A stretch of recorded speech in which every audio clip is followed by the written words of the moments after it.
Are you feeling swoony? We hope so, because this week's episode is a special one on shoegaze. And joining us to help define that is music journalist Simon Reynolds, who wrote a book called Still in a Dream, Shoegaze, Slackers and the Reinvention of Rock. And he's picked his 5 favourite underrated shoegaze-esque, shoegaze-adjacent tracks that we are here to dissect. We hope you enjoyed this episode. See you on the other side. Welcome to the Over Underrated podcast with Fran and Babs.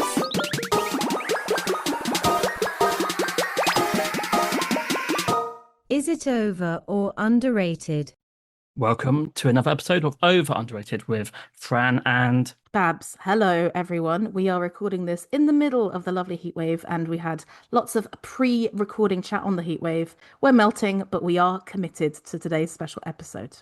it is 33 in Bournemouth, so this is going to be the sweatiest podcast we ever recorded, but I'm sure it'll be worthwhile.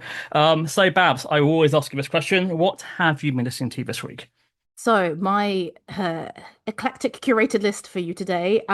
There's a song that's going viral on my algorithm, at least, from an artist called Earth Sign Shell. It's called Daddy Died. Like, the song is amazing, the video is amazing, the color show version is amazing. Just really like a mix of, I don't know, Doechii and jazz. It's incredible. I really recommend checking it out.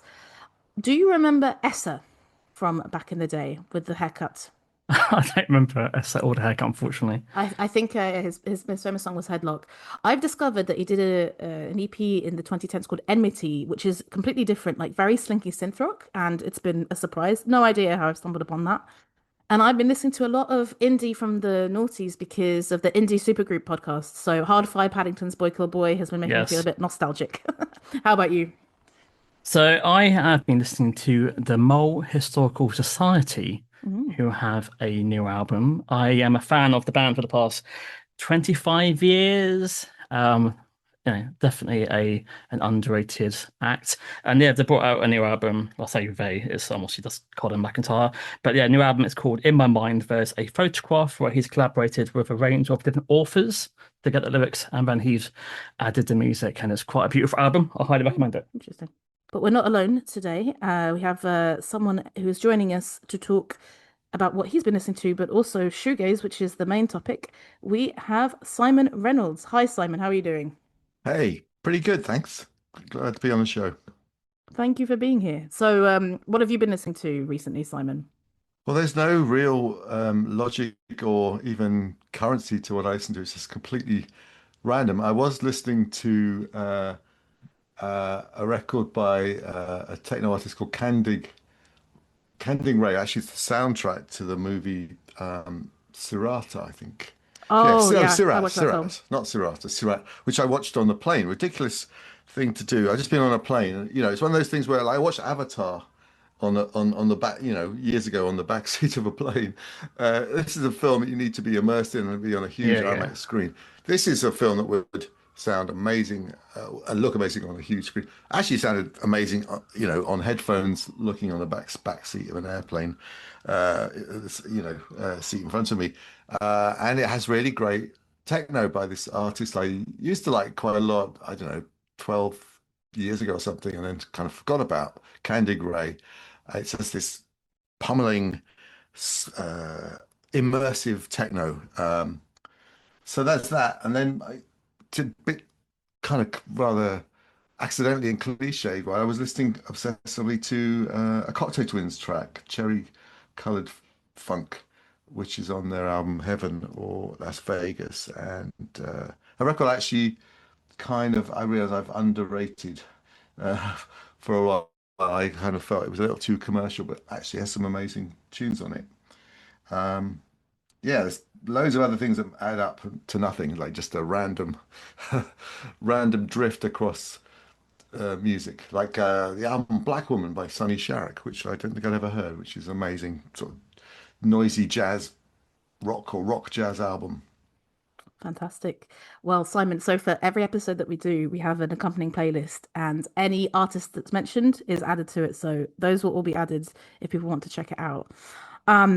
And I mentioned that we are here to talk about shoegaze because Simon, he is a music journalist and author, And he has a new book out called Still in a Dream, Shoegaze, Slackers, and the Reinvention of Rock, 1984 to 1994. I'm very excited to have Simon here because I discovered his work in his 2005 book, Rip It Up and Start Again, which was on post-punk. So we're gonna talk about the book, but then Simon has picked 5 underrated shoegaze slash other dimensions of rock that we're gonna talk about afterwards. So I'm excited to get stuck into it. Over underrated. So going into the book, the title outlines the time period and hints at the different genres being discussed. But I think one of the things I really appreciated, Simon, is how you talk about your career developing alongside the bands that you're discussing. There's this intermission called Living the Inkie Dream. I'd never heard of Inkie as a term before. I found it super compelling, and I think in the age that we're in, the internet age, to see, the fact that you had to go and physically hand in your copy at the magazines and everything was quite compelling. Did you enjoy writing about that side of your career? Absolutely. It was a wonderful plunge back into a lost world and a lost way of life. And yeah, it had a powerful nostalgia kick for me. But yeah, I did intend it also to sort of explain how that world of the music press worked to younger people like yourself who, yeah, you didn't know the word inky. Why would you? Yeah. It's a nickname people had for these music papers in those days were like sort of broadsheet newspapers, like sort of about the same size as the Daily Telegraph or something like that, and they were printed. The ink came off on your fingers as you read them. They were kind of grubby things, and they were newspapers. The paper I worked for, Melody Maker, back in the 70s, was actually on Fleet Street, where all these papers like the Daily Express and the Daily Telegraph and the Times and I forgot long lost papers like I think the International Herald maybe, or publications that don't exist anymore. They're all on Fleet Street, and they came out every week, these papers, and they were full of news and information about tours and concerts and festivals, but also these great sort of fevered articles and reviews about the music, full of ideological tussles between critics and prose poetical evocations of the music, and great interviews, great probing interviews. So they were useful magazines because that was the only way you could find out about the music Yeah. scene. But they also had this whole other dimension of all the things that music can mean, and the kind of you know the kind of debates and arguments about music. And yeah, it was an analog world. You had to go up to WH Smith or somewhere like that, a newspaper kiosk in London, and get the paper physically, and you sort of live with it the whole week. You might reread things, by your favorite critics or about your favorite band. It's that thing of, I still remember, buying magazines and, as you say, kind of reading, having the first read, right? So the first read where you get into exactly what you want, and then you're like, right, let's go again and see now if there's anything else worth going into. And I have to say, these days it's very rare. I'm based in Brussels, and I've mentioned before, I think there is this fantastic resource, which is there's a free music magazine that comes out every 2 months, and it focuses only on artists from Brussels and Wallonia. And it kind of covers everything, and it's written in an interesting enough way. So you have short pieces and longer pieces and interviews. But apart from that, in the English speaking world, it's getting rarer and rarer, right? Yeah, actually, I'm always surprised when I go in the Smiths at Heathrow or whatever on the way back home to LA as I was recently, or just magazine places generally. There are a lot of print magazines still being made, and often they tend to be very pictorial and beautifully designed, or sometimes they're almost like a paving stone, so thick, and they're not really portable. But I think this particular age that I was lucky enough to participate in, they were much more like newspapers. They often had good photography in, but it was largely text led, um, and and they just were sort of part of everyday life. They were quite cheap. Having said that, I could only afford to get one when I was a kid, but I would stand in WH Smith flicking through the other ones, reading, how were critics that you might kind of follow their opinions, or there might be a release that was, you wanted to see all the different judgments on it that week that it came out. Like, Joy Division's Closer, when it came out, you would you'd see what everyone thought about it, what the consensus was, or different opinions. I mean, it's really exciting to be involved in it. I called it the inkie dream because I dreamed of being in this world and as a kid, and eventually after doing a fanzine, sort of plucked up the courage to approach music press. And it was it wasn't like a necessarily glamorous life, but there was a kind of intellectual glamour to writing every week and having these intense discussions in the music press. Readers would respond, other writers would disagree or agree and build on your arguments. I had was a great deal of camaraderie with a particular group of writers that I was. We had done a fanzine together, and we all worked at Melody Maker. So it was, a fun lifestyle in the sense that you come in and you go down the pub and talk about music and politics, and it would all sort of feed back into the writing you're doing. Your writing was part of a general conversation that went on, weekly installments. Can I ask, when you're researching the book, do you start going back to 1984? Do you have like some diaries, or do you have access to the magazines and papers you're working back in the day? Like, how did you start creating the book? Well, I do have a lot of the issues of Melody Maker during the era I wrote for it. I mean, I think I have them all. So I was looking at them. There's quite a lot of stuff online. People have made PDFs and scans of material from all kinds of music papers and music magazines. Um, and I did actually have some. I didn't keep a diary, but I effectively kept a diary because I wrote an enormous number of letters to my girlfriend at that time, and tragically she died young, really, not back then, but like much earlier than one would want. And all my correspondence to her came back to me. Her brother kind of Wow. found it in her fax and said, "Would you like these letters?" And they were, well, there were many things about them. One, there was, all these things I'd completely forgotten, people and events and things, and daily routines.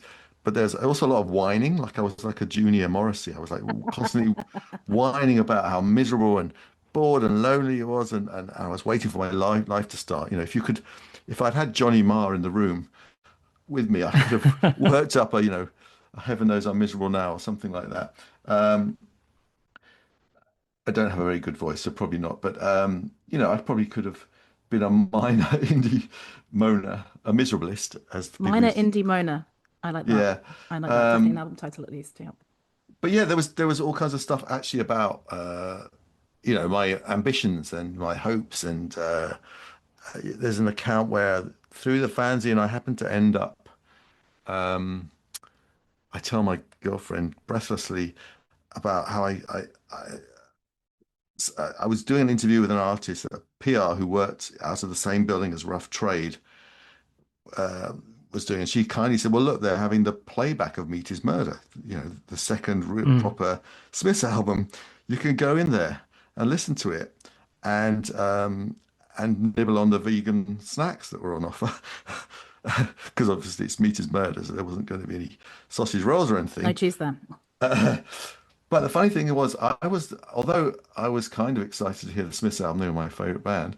I was more thrilled to be among the assembled throng of music journalists, and I was not shaking in my shoes to think that Morrissey might be there or Johnny Marr, but the writers I revered, like Barney Hoskins and Paul Morley from the NME, or figures like that, might actually be in the crowd. So that was all. I was already like kind of as fixated on music journalism and music journalists as I was the musicians, and I always felt like the two things kind of wove around each other pretty inseparably. And certainly the UK scene is very kind of uh, you know driven by critical arguments and critical language and ideology, I suppose. And musicians thought the same way as a critic. There wasn't really a clear line Mm. before he was a singer. Morrissey was an aspiring music journalist. There are many, many examples of musicians and singers who had a dabble with music journalism, and thought about music in a very sort of critical way. It wasn't like just some instinctive, intuitive thing they did. They had ideas about what they're doing. How amazing that you could get those letters back, right? I think about that often these days. All the MSN chats that I had, all the text messages and Facebook messages that are going into the ether that I think would be like I had a boyfriend who I broke up with in 2015, and kind of miraculously he never had a smartphone. So actually like a lot of our correspondence was through email. We were in a long distance relationship as well. Mm. And every now and again I'm searching and something pops up and I'm like, oh, what a nice surprise, but that's as much as it gets. I had a girlfriend in Seattle, and we used to write letters to each other. And I've got a box somewhere of the letters, but I'm too embarrassed to Oh, open the box. Maybe oh. in the future somewhere. There were definitely some cringe moments and moments where I was embarrassed by my gaucheness and just how much complaining I did. Like now I'm like, what the hell? You were like young and had all this, empty time. Why are you so depressed? But that's the nature of adolescence, I But think. yeah, that's quite funny because in the book, it's so obvious that you're so keen to enter this world, and when you're on this world, I mean, you talk about how difficult it was financially. I was, yeah, quite kind of surprised in a way that you said, I went to so many gigs, but I never had a drink for a certain period of time because that was too much. And you think, yeah, wow, that must have been quite difficult. But I think people back then weren't as obsessed with hydration as they are now. Like nowadays, I see this. I'm teach, and my students all come with these canisters, clanking metal canisters, and it's as if they're like in North Africa in the 19th World War Two. Fight the desert rats fighting Rommel or something. They're like, got water to get us across this bit of desert. You're only going to college for a few hours. I remember when I was kids, you would be sent out, or we would run out into the fields and countryside to play with no suntan lotion or liquid of any kind, and come back at lunchtime in a baking hot day and just have a glass of water and then rush out again. It's like, but yeah, no, I mean, I managed to survive this not buying soft drinks. Certainly wouldn't buy an alcoholic drink. I couldn't afford that, at these early shows. Things did improve, about midway through my first year at Melody Maker. I was starting to write enough, to actually live a normal life with refreshments in it. I think also sometimes when you're old, you've kind of probably forgotten that, right? When you're looking back on it, you remember the good times. One would hope. But I'm glad that you talked about kind of the role of the music journalist because you do talk about this.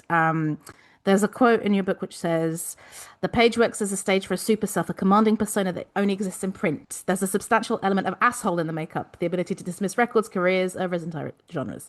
I love having the discussion of like the role of the music journalist and critic versus the musician. It always comes to mind because I'm quite a big Charlie XCX fan. The shoe wore that t-shirt saying they don't make statues of critics. But how do you see the role of the music journalist now compared to before? Has it changed, or do you still think it's the same? I think it's probably pretty much the same, except that you don't have that function of hearing it first. Where there was the thing where one of the privileges of that job was you would hear the music before Mm. the readers and the fans, and so you could have that role of sort of uh, initiating in a way, or like at least this is what it sounds like. This is what you sort of prepared the ground, so they would. Nowadays, you can pretty much hear it at the same time, and you hear everything you want to hear. You don't have to sort of take. There was a kind of a nice thing where you would trust the reviewer, the cow record, and then go and risk your money on it. And if you had critics that you followed, like I did, you were usually led. You weren't led astray. There's only a few times when I've bought a record in my youth on my favorite critic's recommendation, and I felt like I'd been sold a pup. It was like, and I've had a few people who come up to me, and usually they say like, "Oh, thanks for steering me to all that music when you wrote for Melody Maker." But sometimes they'll say, "Oh, that record, Simon, you owe me 3.99, whatever the cost it was in our price back then." Um, but I think I think now, you still have just about the same number of people who have that sort of critics are parasites and they can't write songs or they can't make movies. Why are they pontificating about something they don't know how to do? But I think the fact is most fans are just as judgmental and critical, in both Just look at a senses. comment section on any Six Music post, I would say. Any Six Yeah. Music social media post, yeah. I notice now with modern journalism that it's very positive. It's very rare you see a one-star review in an online magazine, but those one-star reviews are now in the comment section on Instagram or Twitter or Facebook. That seems to have changed quite a lot. I think most critics these days are usually only reviewing acts they already love. I don't think it's the case when they get paid to having to review bands they don't like. So, back in the day, you'd see a mix of, of contrasting reviews, but these days, when I look, it's all 4-star or 5-star reviews, so it's quite different. I think most negativity does seem to come from the social media these days. I just think it's how people are. If you think how you talk when you're around a pub table or at home with your partner or your family, and you're commenting on what's on television or music, you're quite sort of unsparing in the things you say. And I think like music press writing in the old days, before this era you're talking about, where it's all 4 or 5 out of 5 or Mm. 4 or 5 stars, or 6 or 7 out of 10. Things were more polarized and actually kind of closer to how normal people think. One thing I found funny, recently I've been looking at all these things.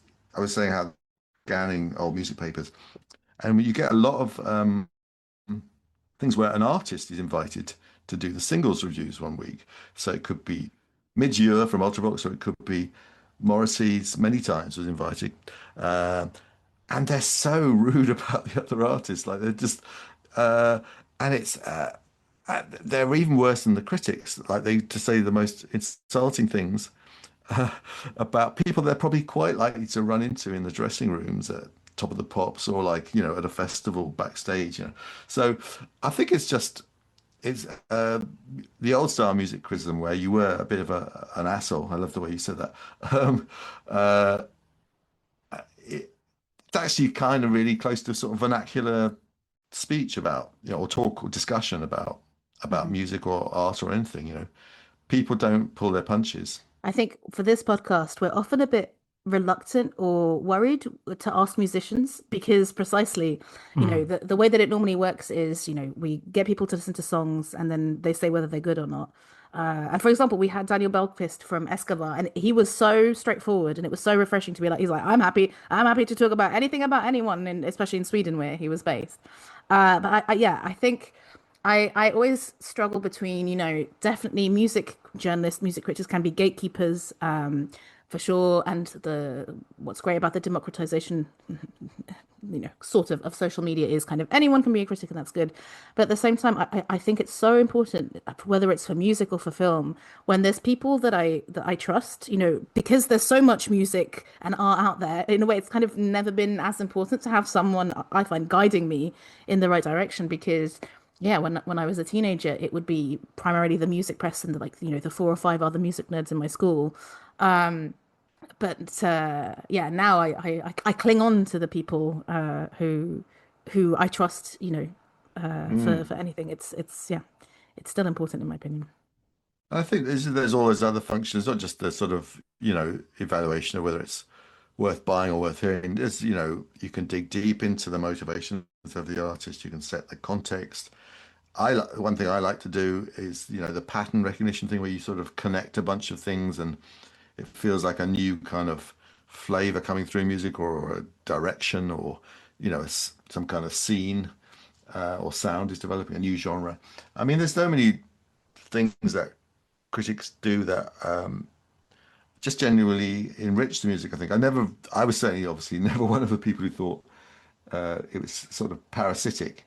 If anything, I probably overestimated the importance of it. But that's a sort of occupational hazard, I think, of people who do things. They tend to think what they're doing is more essential than maybe it actually is in the cold day of light. Have you changed your mind on any of the bands you first wrote about back in the 80s since doing the book? Have you read back the reviews and thought actually maybe I was a bit harsh or maybe I was a bit generous at all? Um, Generally, actually, I found I wouldn't say I was unerring in my judgments, but generally, I found that the stuff kind of stood up to the claims and purple prose evocations of it. There wasn't anything where I was like really, oh dear, that's a bit bit tough. What was I thinking? I was mostly I was just like, oh, this really is good. I haven't listened to quite often. I hadn't listened to it for a long time, and there really wasn't. If anything, there was cases where I felt like I missed something a little bit. Maybe like I think I mentioned earlier the Cocktail Twins Heaven or Las Vegas at the time. I said I felt like it got too glossy, but some fantastic songs on it and singing and playing and it's I'm sort of admitting the record back into my own personal canon of the best Cocktail Twins records. There's loads of little gems, and that's why the book came with for pre-orders at certain record stores. It came with this bonus fanzine where I talk about 50 lost treasures, sort of artists and records that couldn't squeeze in the book. And the book itself has about 75, 80 groups are Mhm. mentioned, given some kind of substantial or substantive description. Um, these were even more, just odd little oddball groups, anomalies, sort of things that were maybe a little second division in terms of shoegaze, but still had something worth hearing about them. Just wanted to sort of try and trawl up and sort of, I guess, inscribe into history, I suppose, as many of these names as I could. And some of them are, very, very well known still to this day, like My Bloody Valentine. But there are others who've faded quite a bit, like A.R. Kane, and some are just probably largely forgotten, but were really special groups, like Hugo Largo would be a good example.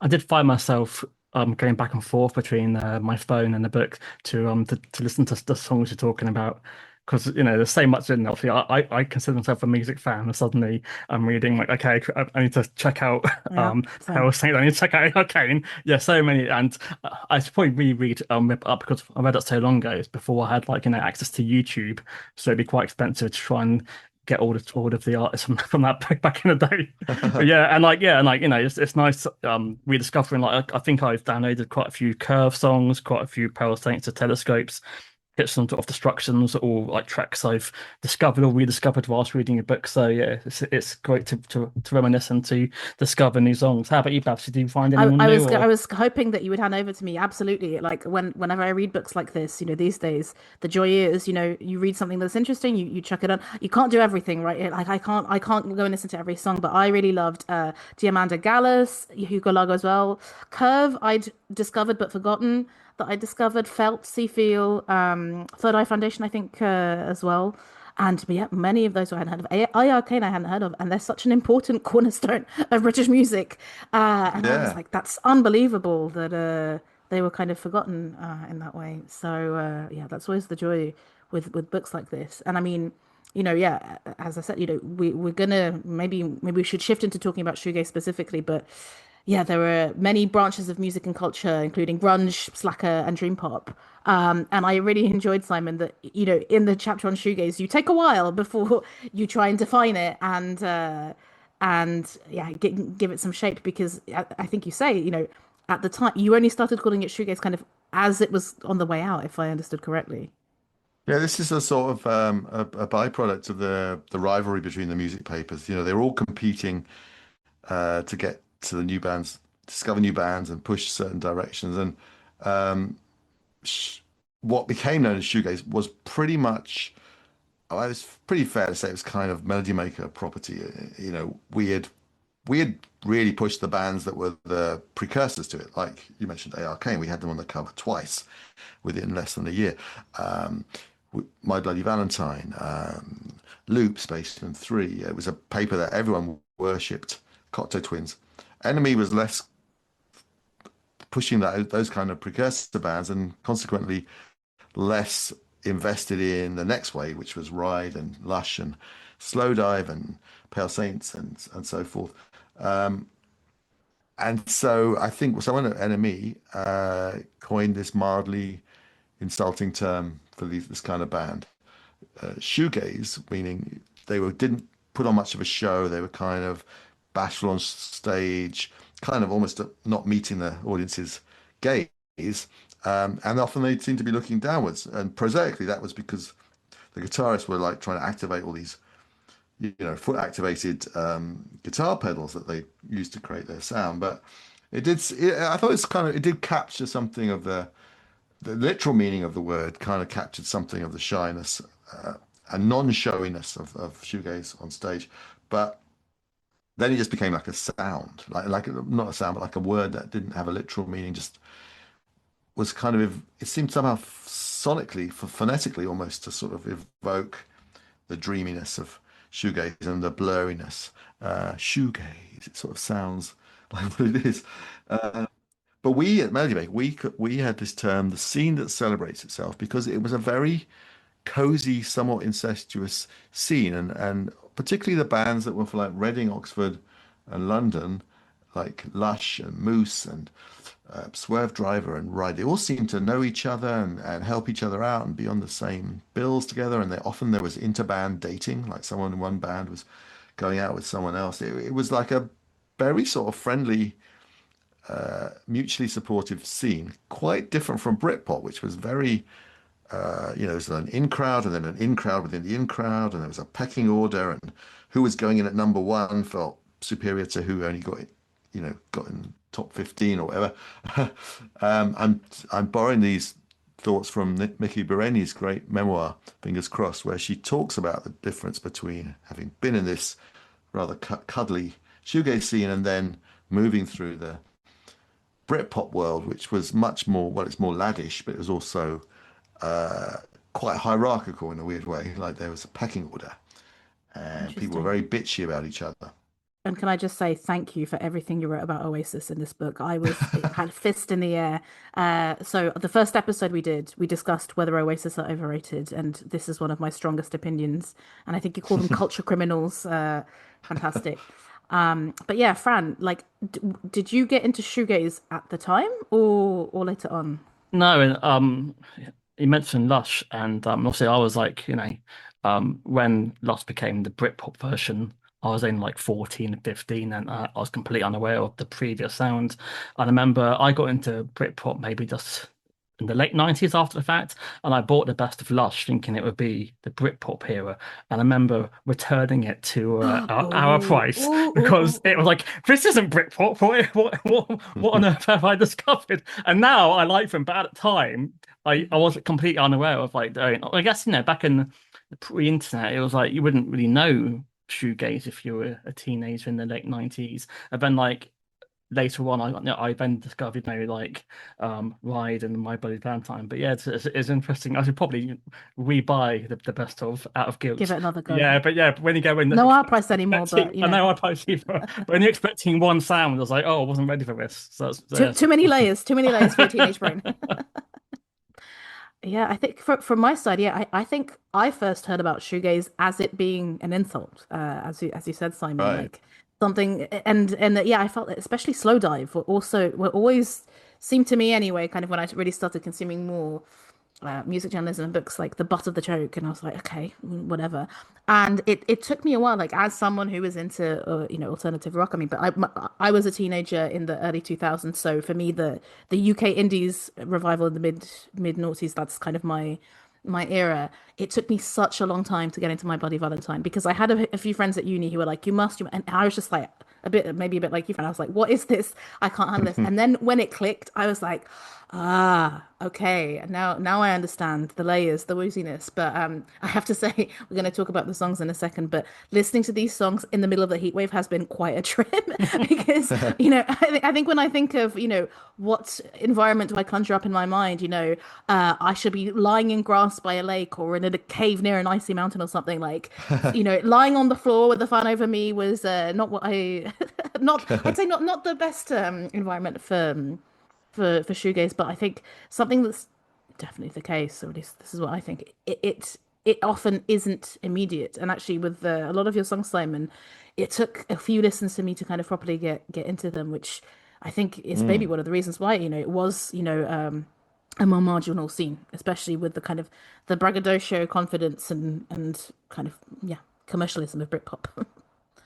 It was sort of, shoegaze was beginning to sort of creep into the charts. I think Ride had some hits, Lush had some sort of near hits. Even My Bloody Valentine, actually, their most abstract song, To Hear Knows When, was surprisingly got to number 29 in the charts. But then Britpop came and it just kind of blew all that out of the water. And it was much Mm. more in your face and instant, anthemic.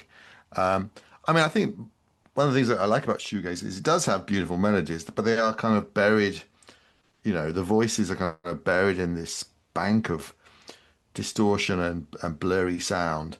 And it is something that, takes a little while to attune your ears to and to hear the melodies. And often an initial reaction, especially to My Bloody Valentine from people, is there's something wrong with the record player, or this is a badly pressed CD, or there's something wrong with the vinyl. This is so many people say that. I interviewed Patti Smith, who became a huge fan of My Bloody Valentine and later did a sort of project with Kevin Shields, I think it was called the Coral Sea. But she said, when I first heard Loveless, I really thought there was something my record player had broken, or there's something wrong with the CD. So it's sort of, it's almost like, I suppose this is where critics come into it in a way, and they can kind of sort of say, well, no, it's not actually badly recorded rock music sung by people who have really weak voices. Actually, it's made by a total perfectionist, It's kind of control freak. deliberate. Yeah. It's meant to sound like that. It's meant to Mm. make you feel kind of like you're about to swoon, and or you're sort of disappearing into this fog. And if you just sort of tilt your head slightly or recalibrate your hearing, you can hear why it is so interesting and why it's sort of there's something about it, I think, because a lot of them used open tuning as well as, and I'm not a guitarist, so I won't pretend to know what that really means, but open tuning plus effects and fuzz and distortion and so forth. It kind of creates these sort of phantom melodies, and you can hear each time you hear to it, it's slightly you hear it hear the record, it's slightly different. There's all these sort of layers and little ghost notes and things in it.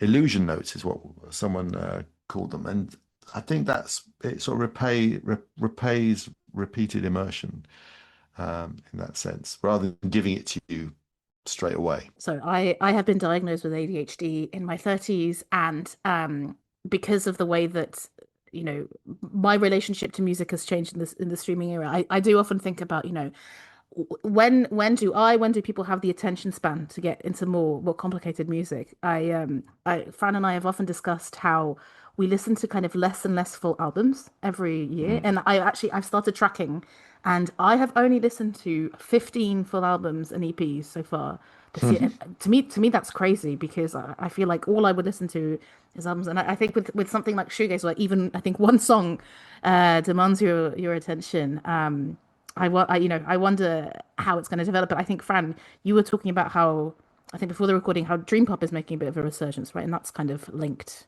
Well, yeah, I Uh, mean, there's a lot of bands copying a lot of the 90s, like Wolf Alice and Bleach Lab and Wings of Desire.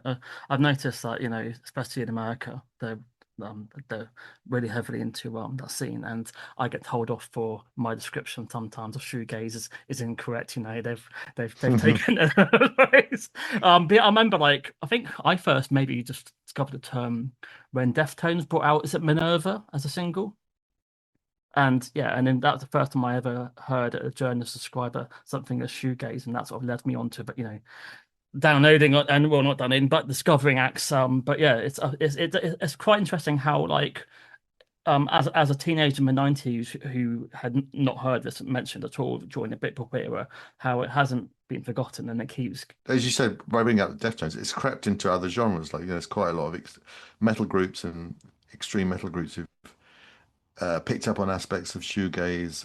Quite a lot of electronic musicians, you find out their first uh, interest in music and interest in sonic texture comes from shoegaze, and it's almost like a gateway into Aphex Twin. I mean, they've been much in the news recently. Boards of Canada were initially mhm. more like a shoegaze group. They were fans of Cocteau Twins and My Bloody Valentine, and they actually had guitars and even a vocalist. This is very early on, before, and then they sort of gradually evolved into this electronic music, but it's still very dreamy and it's still like got lots of detuned sounds that are kind of wavering off pitch. there's definitely a hazy, shoegazy thing in all this, classic music that Boards of Canada make, like their album Music Has the Right to Children. You could, if you once you find out that fact that they were once more a shoegaze band in the early 90s, so their aesthetic sort of makes a lot of sense. Yeah.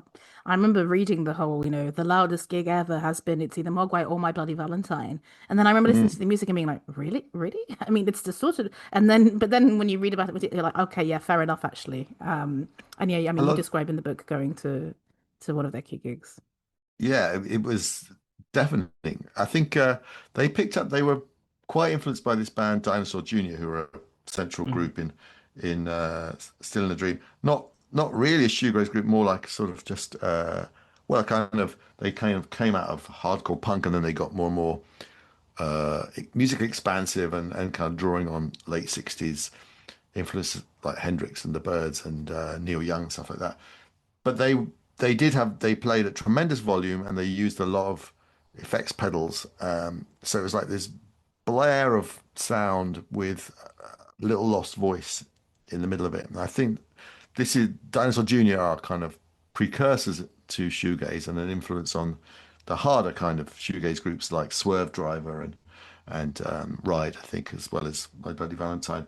Um, but the Valentines were, yeah, notoriously loud, and especially when they started doing this thing with the song "You Made Me Realize," where there's a kind of chasm of noise in the middle of it. Not really a solo, but just this sort of noise chasm. And on the record, it's only 30 seconds, I think, or 40 seconds. But they would dilate that into like 10 minutes or even longer That's at their intense, yeah. shows. And that's become the climax of their concerts ever since 91, 92. To this day when they perform, you know that they're going to do this thing where you'll lose sense of time. Uh, it's just a formless, amorphous, but incredibly loud, punishing noise chasm. That's where they have this. I think that's where, in a weird way, although the lyrically and in terms of the sort of soft voices and the things they sing about, it's got nothing to do with heavy metal. The love of amplification and kind of bludgeoning the listener with volume and intensity, it does have certain parallels with hard rock, heavy rock, Mhm. metal, extreme metal. It's sort of music to overwhelm, and you kind of surrender to it. It's very similar to bands like Sun O and all these sort of groups where it's all about drones, this immense droning swarm of sound that you disappear into as a listener. Is there a gig that stood out for you from that period as being amazing or being terrible or anything from specifically from that Um, era? well, My Bloody Valentine, when they played at the University of London Union in, I think it was early 1990, was a pretty amazing gig. The Butthole Surfers were pretty insane as a band at that time. There's a group I talk about who, they were more like noise, a noise band called World Domination Enterprises, who were just incredibly exciting live band. I saw them playing Croydon Underground to about 22 people in, I think it was early 1987, and it's still one of the best shows I've ever seen. Um, they kind of had a noise thing, but also a sort of rock and roll swing and grooviness to them, and it was like the eternal spirit of rock and roll, but with this extra level of ear gouging noise. Yeah, punishing, but in a good way, right? This is why we like shooting. Yeah, it was kind of like like a kind of rock and roll at the end of the world or something like that. That's the end of part one. Simon, before the recording, we asked you to pick five songs from underrated bands linked to your book. A lot of them in the shoegaze category. Do you want to outline, how you went about picking these five and what your first pick is? Yeah, I just sort of went with songs I liked that probably could do with a little more airtime, I think maybe, or just like attention. Some of them are only slightly lost. Like I picked a song by Lasha. They're pretty well known as one of the the main groups of shoegaze, but others, yeah, like I picked this band AC Marias, who are sort of on the edge of shoegaze. I think they're pretty unknown. This track has, I picked One of Our Girls Has Gone Missing, has appeared on a shoegaze box set, which was possibly a somewhat over-inclusive box set. And there's a lot of things where your nerd, these kind of people who you said had said you confused dream pop and shoegaze. These kind of sort of guardians of the canon would be like, no, these tracks are not real shoegaze or true shoegaze. But I think it's a blurry sound. There's a kind of dreamy lostness to the vocal. I think it is a kind of like on the edge of shoegaze, and I can see why it was included in this box set. So, and I love this record at the time. I think I made it single of the week. I interviewed Angela Conway, who was the AC in AC Marias, and very interesting sort of ideas behind the project. Had you heard of AC Marias before, Fran? No, I'd only heard of two of the playlist. So yeah, Same. this is the first time I came across it, and I enjoyed the video. Were they also video makers? Yeah, Angela Conway used to went on to make videos, and I think she had an art school background. And her partner in this project was Bruce Gilbert, the guitarist in Wire, and he also is. I think they both met at art school, and so there's a sort of an interest in the visuals, the potential of video and visual side of music as much as the music, and then the music itself kind of makes pictures in your mind. Like with One of Our Girls Has Gone Missing, I just think of snow, just different kinds of snow-covered terrain. It's such a sort of pale. Her voice is pale. The textures of the guitar are sort of glistening and pure, white and pure. And when I interviewed her, we even had a conversation about snow where she was talking about like someone had told her that dying in the snow was actually a very good way to go. Someone who from Sweden or Switzerland or something like that was like, it's actually of all the ways to die, it's actually one of the best. You just lie down and drift off. I've heard similar about drowning, but I don't want to find out. This is obviously late 80s. Like, 'cause I put in this, I described this as maybe angelic lo-fi dream pop, because it does sound a bit more garagey than maybe the more glossy 90s. But was this the normal sort of sound from that era, or did they stand out being a bit more, I guess, they got more of a metallic drum sound than a normal drum kit? They seem quite different to the what I was expecting. Yeah, I mean, I think that because Bruce Gilbert was in Wire, there's a little bit of a post-punkiness. Like you can hear their music as an extension of Wire albums like 154 and Chairs Missing, where the guitars were, actually using a lot of effects and, but in a kind of different way. The end effect was different from shoegaze, which is much more amorphous. But I think there's enough. Even this idea of One of Our Girls Has Gone Missing, which makes you think of, a spy, maybe that's, you've got one of our agents in the field has been captured, or we just don't know where they are. She said she was a big fan of John le Carre, but she wasn't specifically thinking of spies, just the idea of disappearance and a sort of elusive mystery. I think that's where it connects, because it connects in my mind also with the Cocteau Twins and the sort of the aura of mystique and enigma around Elizabeth Fraser, which comes in large part because you can't understand a word she's singing. It's just this delicious blur. It's blurry and indecipherable, and then when you catch the odd line sung, it's like the most sheerest, most delicious gobbledygook, really. But there's this sort of sense of mystery and enigmaticness and elusiveness, which I think One of Our Girls Has Gone Missing as a song title. It's sort of like almost like a strategy of a kind of subversiveness, not by standing up for anything, but by eluding capture and description in a weird way. Babs, had you heard us before? No, I hadn't heard this before, but I love this song. I adored her voice. The way she repeats "She's gone" at the end. The first time I heard the song, it sent shivers down my spine. I wrote that this was Cocteau Twins meets the Smiths for me. That's what I got from it. But I found it so interesting to hear talk about the themes and then read what you'd written about this as well, because I didn't realize, Simon, that you'd written a book called The Sex Revolts, Gender Rebellion and Rock and Roll. I need to buy a copy immediately. This is very much my themes. For me, because it said she's gone missing, I thought of the worst. I was like, she's gone missing, she's been kidnapped, she's been abused.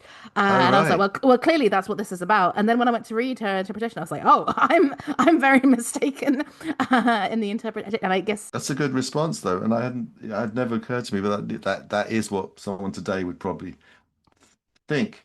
I think she intended something different, but it's all very, it's open-ended. And I think what is great about a lot of this music is it's up to the listener to make mm, the pictures out of it, or because so much is sort of suggestive and elusive, undefined in it. It's a genre that works through not sort of clearly articulating what a song is about necessarily, and telling a story and setting a scene. It just throws out these evocative phrases that you often can't really make out, and when you do, the lyrics tend to be kind of undefined and mm, impressionistic and dreamlike, and it's a different sort of idea of music than, say, I don't know, like the very sort of political social comment songs of a group like the Jam or the Style Mm. Council, where it's directly addressing what was going on in the 80s and Thatcherism and all that. This is sort of another idea of music where it is closer to a dream or a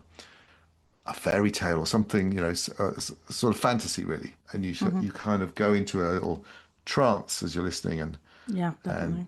images go through your head. But in terms of genres, I want to ask you this, Simon, because Fran and I had this discussion.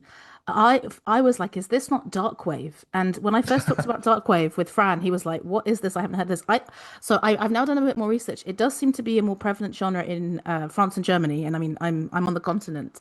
And then it sent me down this rabbit hole of like, actually, what is dark wave and what is dark wave versus cold wave? Because it doesn't have synths, but it sounds like it should have synths. This song, Mm. which I find quite interesting.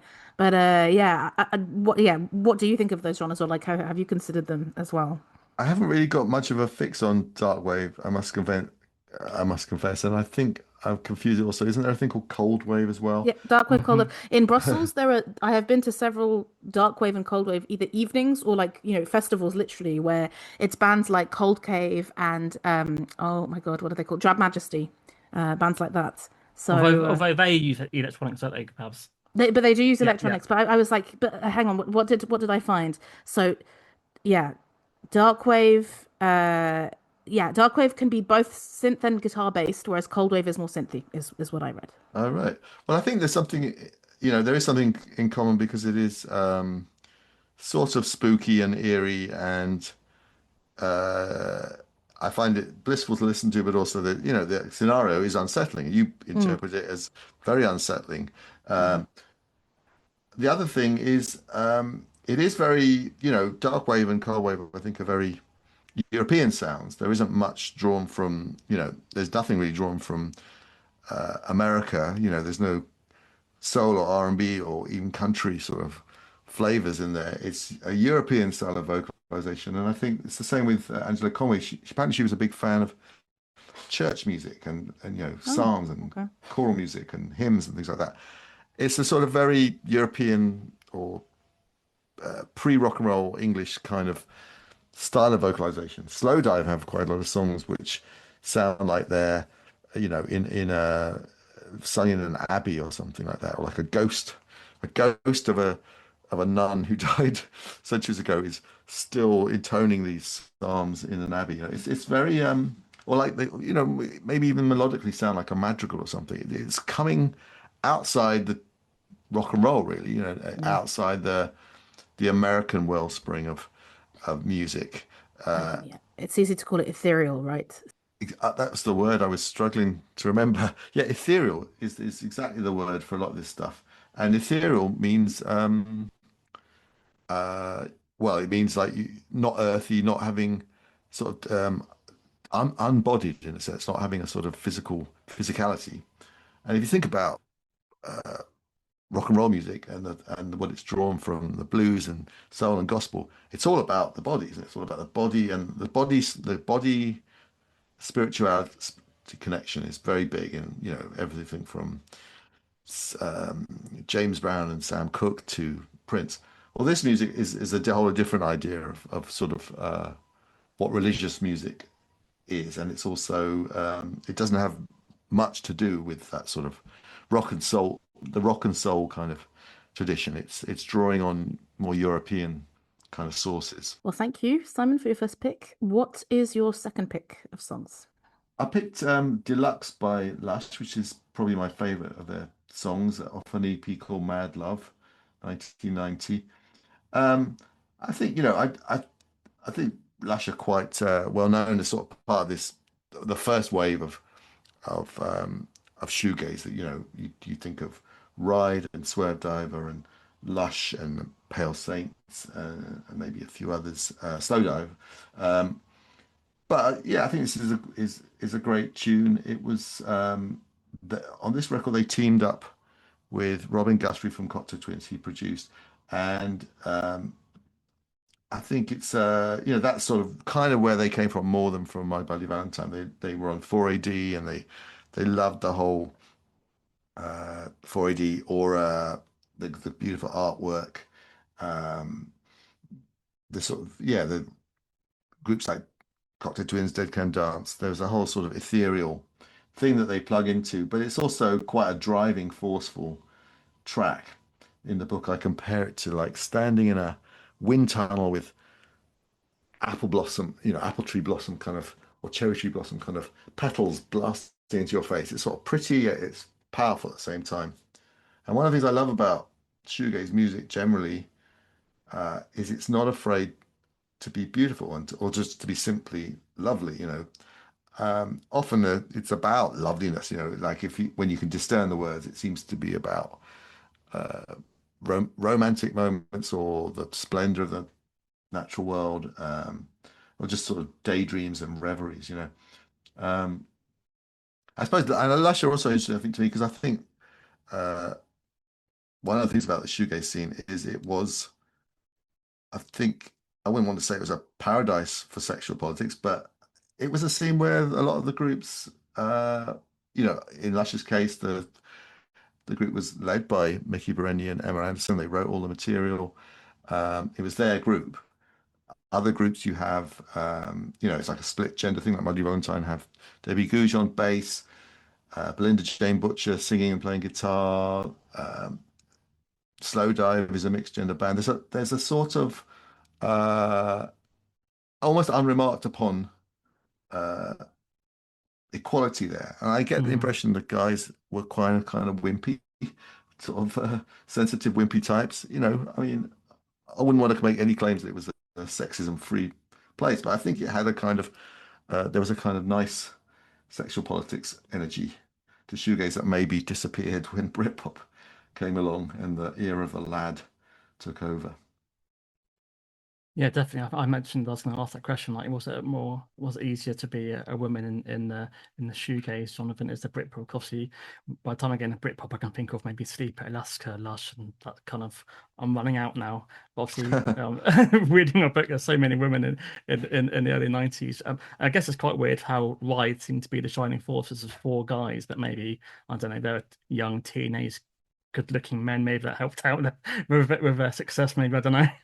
There were some all-male bands. Like the next group I picked, Swerve Driver, I think they were all guys. I'm pretty certain they were all guys, and and their sound was quite tough. I mean, to me, there's something about it that's also a little bit like Thin Lizzy, and they were very into American imagery, and a lot of their songs about the road, cars, speeding down the road to nowhere. I think is sort of the scenario of a lot of their songs. And they have, Son of Mustang Ford. I think they have a song called Pile Up. There's all this road imagery that makes you think of, I don't know, Steppenwolf, Born to Be Wild, and that the rock and roll tradition of songs about cars. But for all that, they have this one fantastic blurry sound, and they're definitely a shoegaze band. They just are a bit closer to sort of conventional rock, I think. Hi, Babs. Did you Lush? What's your thoughts on Deluxe? So yeah, it's funny that kind of you mentioned it, Simon, the sexual politics, and Fran had told me that he wanted to ask about that because yeah, I feel like I discovered Lush and Salad, because about 10 or 15 years ago, people mentioned them, Mickey and Marine van der Vlucht, as kind of forgotten women in the mainstream, or like, when you're writing the story of that period of time, they're forgotten. And I think I never really got into Lush, but this was the song to get into Lush. I love this song. There's a 2025 remaster that sounds really good, and her voice might not be as ethereal, I wrote, as AC Maria's or Elizabeth Fraser's, but it fits in so well in this song, and the lyrics are so playful as well. I love the time signature changes as well, and And they that have a lot of instrumental 108. harmonies, don't they? Like Yeah, the, yeah. Emma Allison's voice Mhm. sort of is woven around the lead vocal of Mickey Bereni in a really lovely sort of way. It just sort of lattices together beautifully. Yeah. So Fran, yeah, are you going back to No, I to have that. I Tower have like Records? I have rediscovered Lost Since, and obviously I like Mona Crane, but I was finding this interesting because I find the chorus and verse interchangeable. I think they're as strong as each other. They could be in either order. And yeah, as yourself and Simon have mentioned, and I like the crunchy guitars mixed with the angelic textures. But I've definitely rediscovered a Lush since my returning of the best of. Well, Simon, you started talking about, I think, your next pick, Sorry. Swerve Driver. What? That's okay. That's absolutely fine. It all blends into one in the wooziness of shoegaze. But what's your next pick by Swerve Driver? It's actually a sort of long song suite called it starts with Never Lose That Feeling, which is more like their typical driving dynamic on the road to nowhere type track. And I think you can hear the influence of Dinosaur Jr. as well as My Bloody Valentine and this sort of smeary, surging, surging yet smeary sort of sound they have. Then it goes into this much slower song, untypical song for them, Never Learn, which I just think is fantastic. It's just one of the most beautiful songs of this era, and it's got a saxophone in it in this. It's heavily reverbed, and I don't know what the song's about, but never learn, never lose that feeling, never learn. It's a sort of one's fast, the other's slow. I suspect there's a kind of rush crash or high slash come down dynamic there. Never learn suggests you know uh, I've overdone it again. Maybe I don't know what it could be. Anything Well, could I be a was hot, thinking, kind yeah. of keep your innocence, never lose that feeling, never learn, you know, yeah, it could be kind of like, don't overthink it, is how I was seeing it. Oh right, that's an interesting Yeah. interpretation. I mean, yeah, this is again another hallmark of shoegaze is that it's all impressionistic lyrically, and it's all they tend not to be very concrete details in songs. Nothing like you know, uh, like in say new wave music, like say Ian Dury or Madness. There's all these concrete details: getting on the bus, going to Boots to buy condoms for your first condoms, or like packets of crisps, all kinds of everyday things. You never get that with you never get these sort of mundane particulars in shoegaze lyrics. It's all in this dreamy trance-like state. So you can interpret it. There's a sort of freedom to sort of project your own images onto the mind screen. I think. Uh, so yeah, I never really. I suppose one of the things with shoegaze is often that the sound is so much the thing that I don't that sort of side of me that would try and work out what Morrissey's lyrics are saying. So that kind of goes into what's the word, abeyance. Like it's turned off. I just sort of luxuriate in the sound and the odd phrase here and there. Usually the chorus, sort of places the song for me in a recognizable emotional situation. But it's just really like the sound and the sort of swoony feeling you get, and those sort of sensations. That's sort of really what I get off the music primarily. I guess watching the music video for this, they did seem far more American and grungy than the other I thought they were American. contemporaries. This was also the other band I heard. I was shocked to hear they were English. Yeah, I mean, I've not heard them speak, but like, I remember I had a game on a Mega Drive called Road Rash, which is interesting how you mentioned cars, because this is about bikes. So yeah, and even like the sound of this kind of sounds like a revving engine in somewhat. But yeah, I watched the music video and I went back to the players and realized it was 11 minutes and I missed a lot of the song.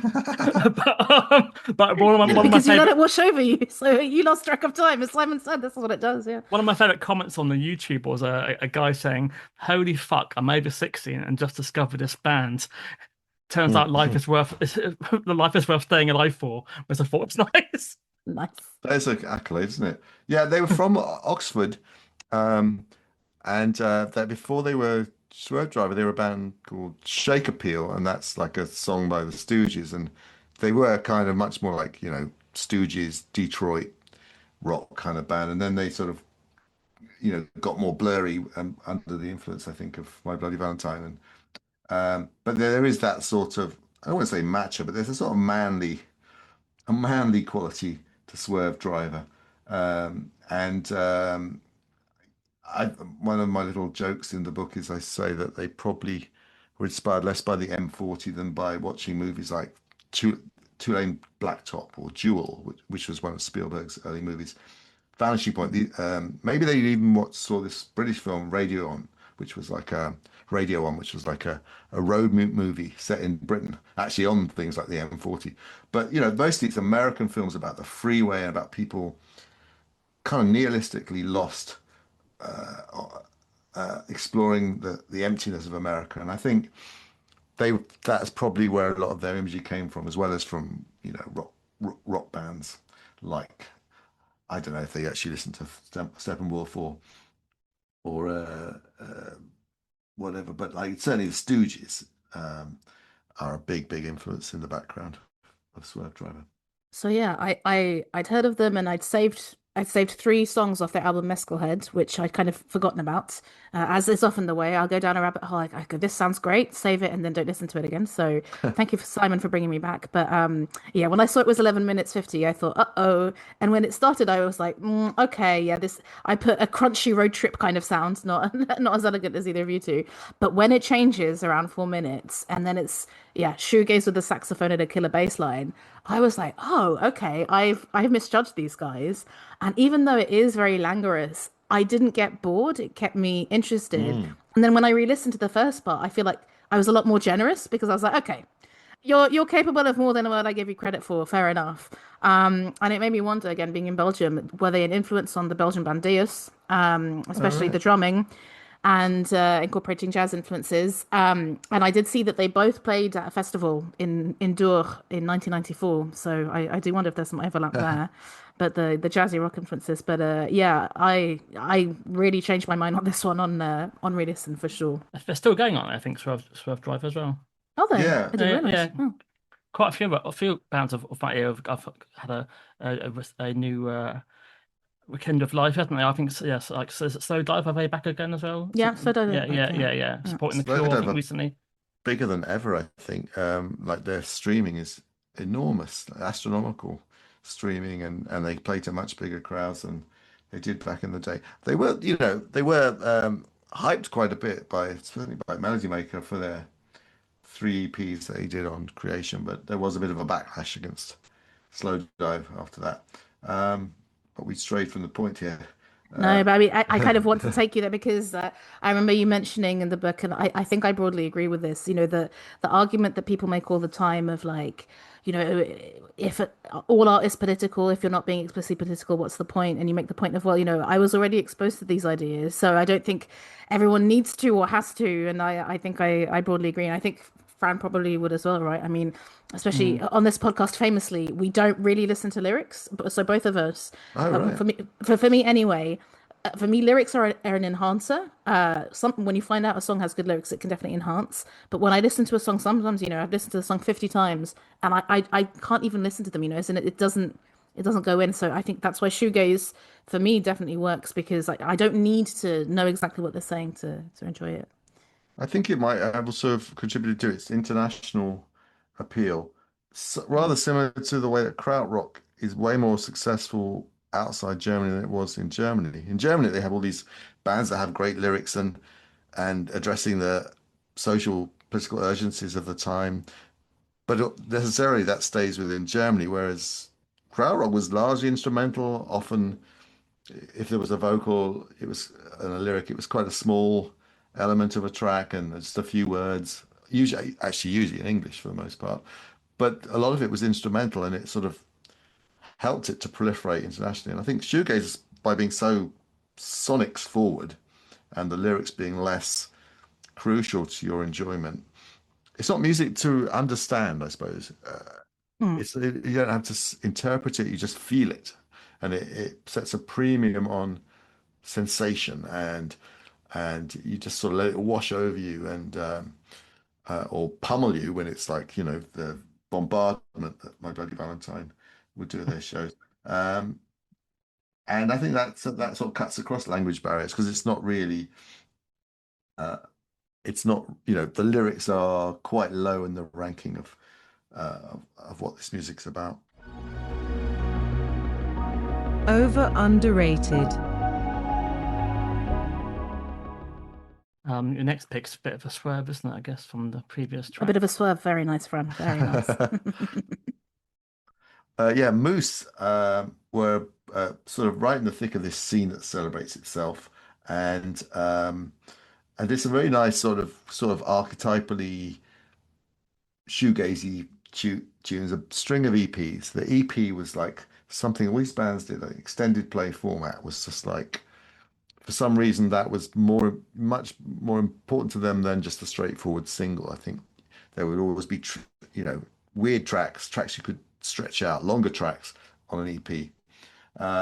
So they did a bunch of these EPs, and then they did their first album, XYZ, and it was, I think, at that point there was a little bit of a shoegaze overload, and they very wisely and shrewdly sort of went off the beaten track, and they started, of all things, started drawing on country influences, and particularly a kind of country pop sound that you would associate with Glenn Campbell and the songs written for Glenn Campbell by Jimmy Webb, things like Wichita Lineman, By the Time I Get to Phoenix, this sort of uh, uh, Wichita Lineman is the song some people say is the best song of all time.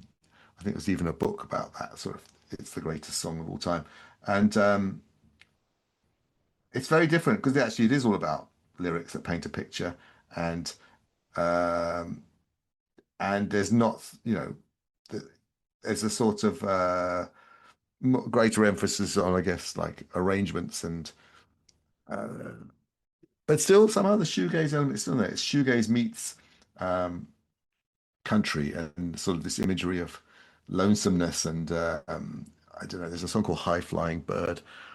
Uh, this particular track is the title track, so I just think it's the perfect balance of you've got this dreamy, spangly guitar elements, but then you have this sort of loping, jaunty yet sad country thing going on. This sort of slightly maudlin uh, pop country effect, and yeah, I think you could imagine Glenn Campbell doing a cover version of it, and it would work fine. Alas, we will never hear that. But I never heard of Moose, I must say, and yeah, I was expecting something rather different. Yeah, this was a lot more earthy. And Russell Yates it's got a kind of croon. It's kind of different to a lot of other shoegazing tracks. Yeah, and it's got like a lush country, as you said, country tins arrangement. I put down focus psychedelic because that kind of what it is. But yeah, I enjoyed it. But yeah, I was not expecting it at all. And when I was flicking through the the book, like Moose, okay, let's listen to Moose. And is there a reason why these bands didn't like shine through? Do you think, like bands like Moose? I think most did quite well. They were signed to a sub. I forget the label. I think it was like a subdivision of a major label, like sort of an indie alternative imprint. And I remember them getting, big features in Melody Maker. Certainly, we supported them. I did a rave lead review of XYZ. I don't know. I mean, I guess Britpop came along and blew all this away. Suede actually kind of changed the whole vibe of the scene, really, almost single-handedly. They started talking about going for pop's jugular, and wanting to be like they talked about their emphasis being the Smiths and Kate Bush and the Pretenders and groups like that, and sort of wanting to have hits, but hits that were like sexually ambiguous, intelligent pop music, I think was their idea.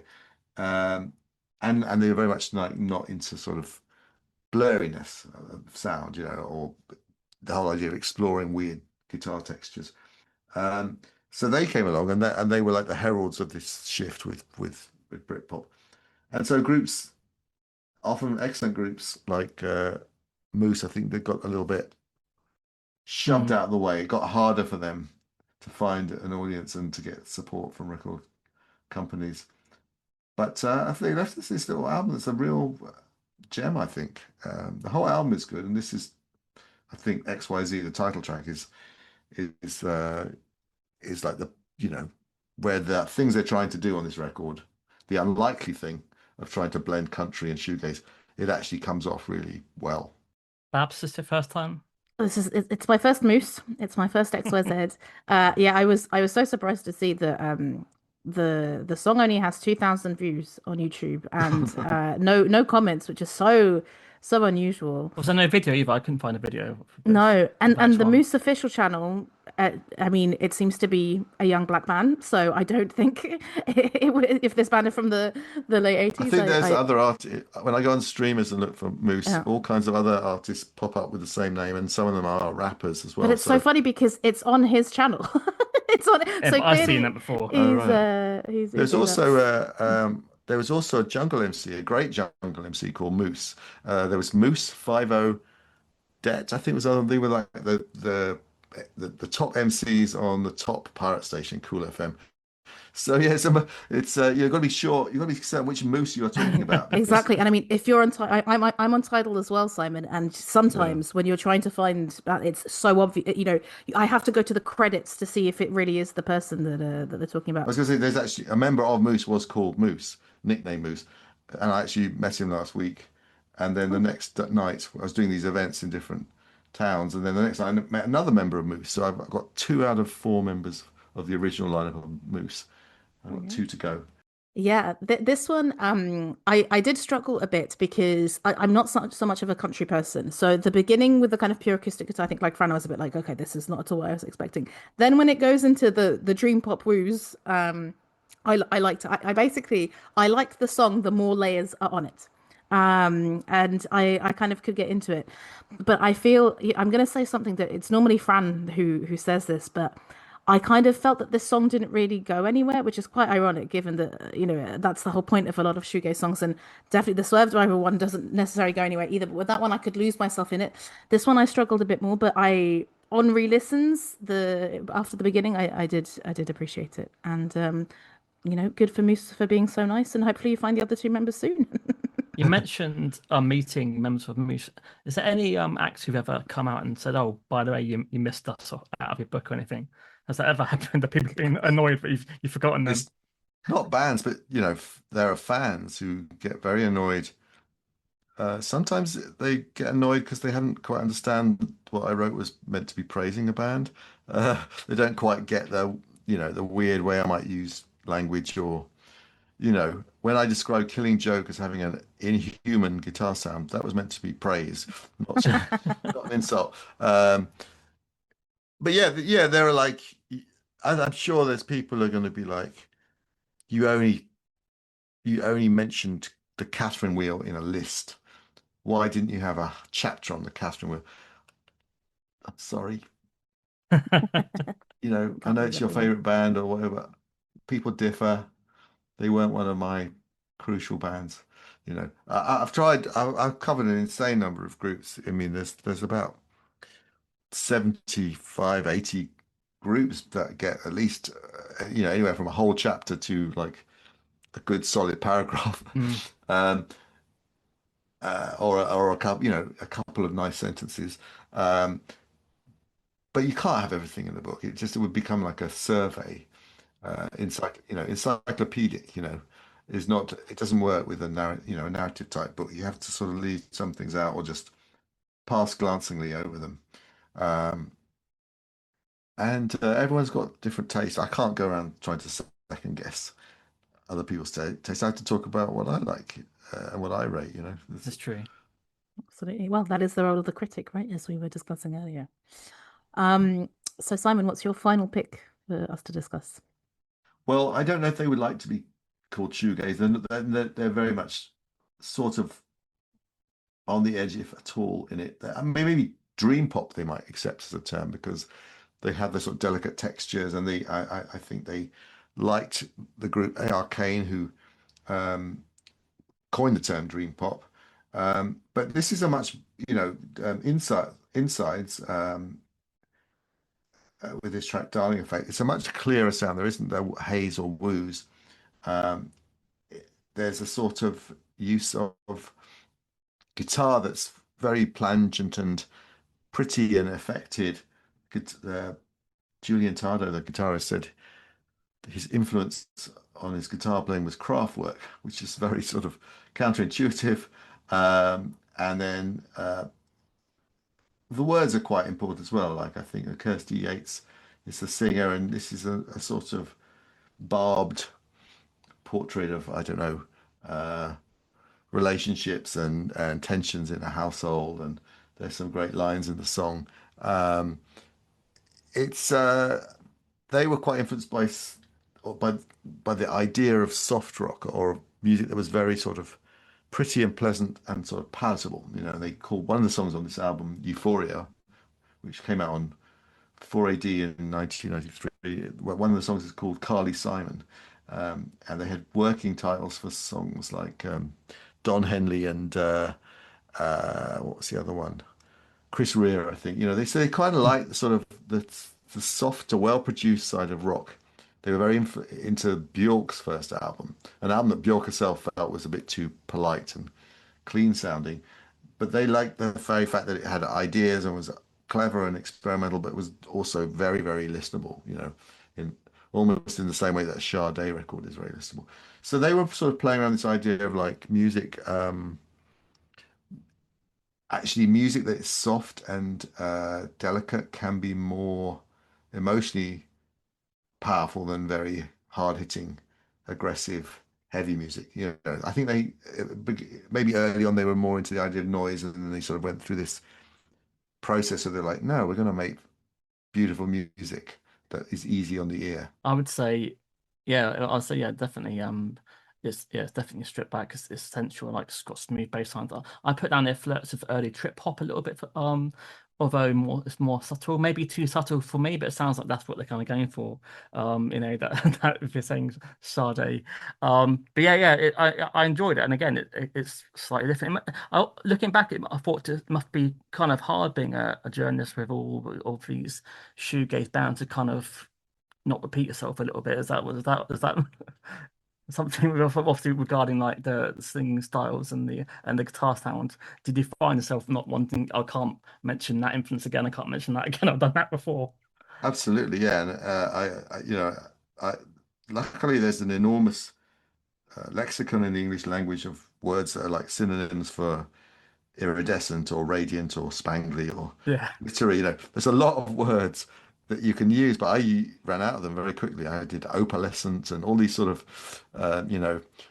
fluorescent, just every sort of word that connoted sort of light and glistening and shining. I sort of ran through all the combinations, and this group insides the guitar does kind of glisten, but it's different from say the Cocteau Twins or whatever. Um, there, it was refreshing to write about, and the fact that the lyrics were something you could talk about, and the way she sort of speaks things, Kirsty Yates. It's more like um, there's tunefulness, but it's sort of like more recited or spoken.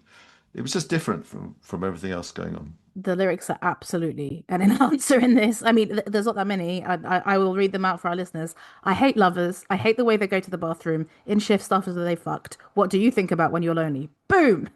In your face with all this lovely, lovely guitar. I mean, it's chilled, but it's complex. And This song, I'm really glad you sent the live version, this kind of 2019 session version.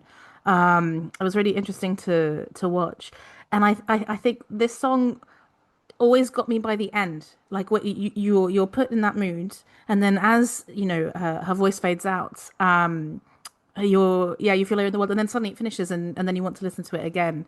I also listened to Bent Double by the band, and I enjoyed that maybe even more than this one Mm. as well. But yeah, I wondered if this was more post rock, which is one of the genres that you kind of cover in the book, and that's for me, I have to say that's a tricky one. And I reading about it in your book, I don't think I'd realized how there is a kind of chilled slash ambient slash techno part of it. I mean, post rock to me was somewhere between noise and pop punk in my mind, but no, it turns out I'm completely wrong.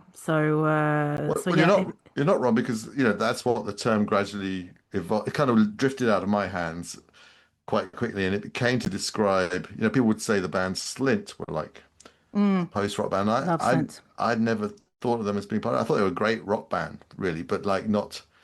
I didn't see where the post bit was.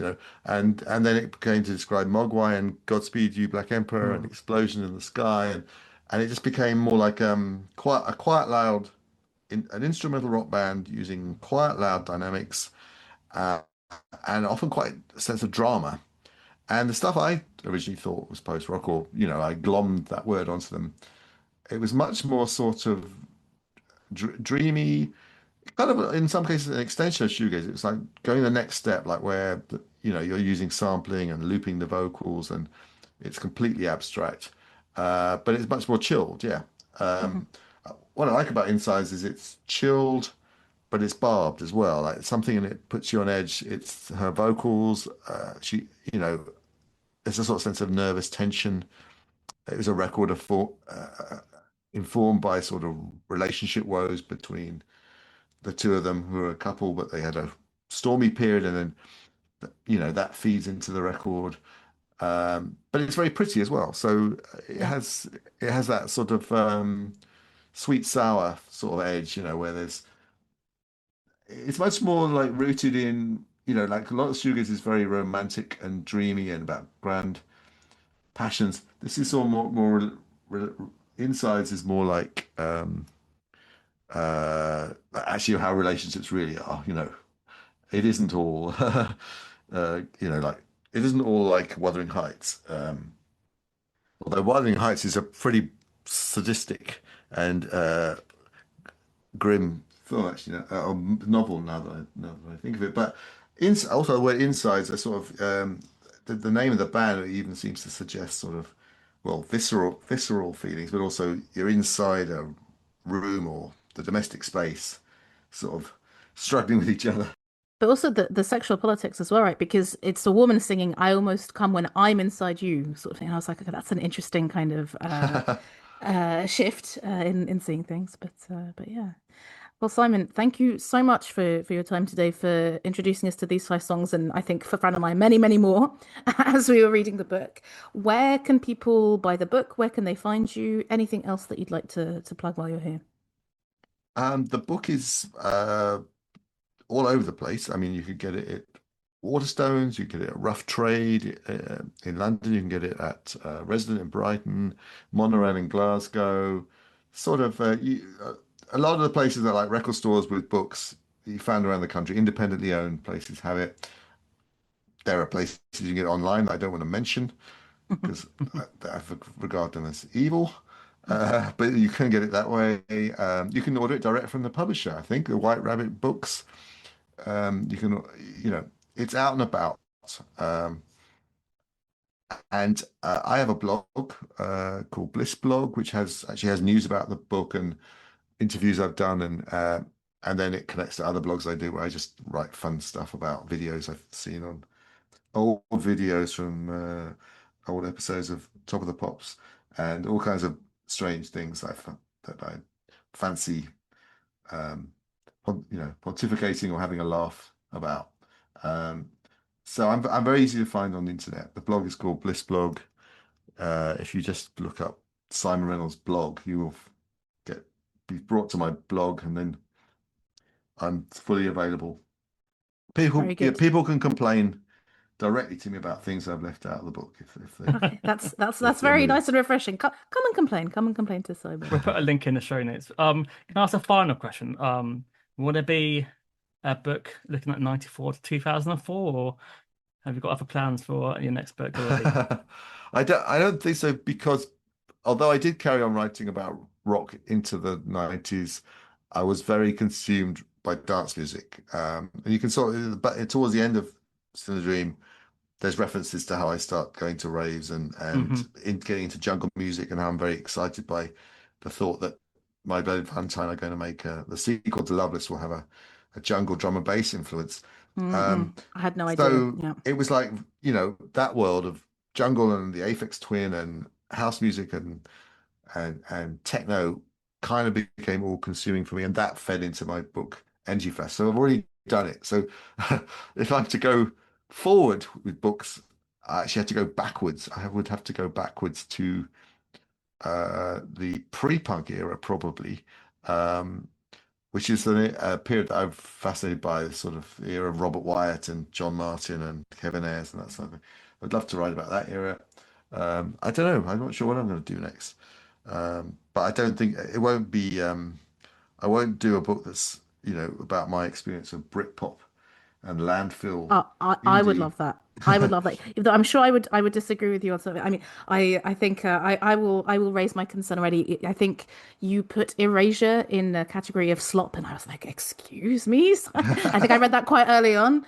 I think that was my main. That was my main. But because you then lambasted Oasis, I absolutely forgave you. Forgave So all, yeah. I would love to. And as I was saying, landfill indie is kind of my period. And for me, there's lots of stuff about it. But I think having read Rip It Up and others, I would love to hear your take on it. I think it'd be quite fun to read.